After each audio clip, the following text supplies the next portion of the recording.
নমস্কার বন্ধুরা, গীতাস রুপটপ গার্ডেনে আপনাদের স্বাগত। আমার দেখুন একটা ছোট্ট গাছে 4টা আম হয়েছে, কালার হয়েছে, কিন্তু এই ডালটার থেকে পড়ে গিয়েছে একটা। কালার হয়েছে কিন্তু পাকেনি, একটু শক্তই আছে, পড়ে গিয়েছে একটা। এইটুকু গাছ, অনেকগুলো হয়েছিল, 4টা রেখেছিলাম, আর কিছু পড়ে গিয়েছে।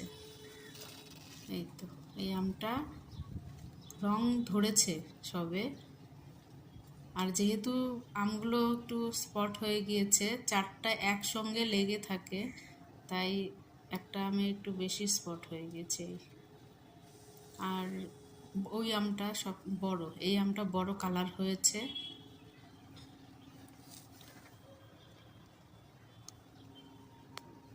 ছোটই একটা গাছ। ধন্যবাদ, ভালো থাকবেন সবাই।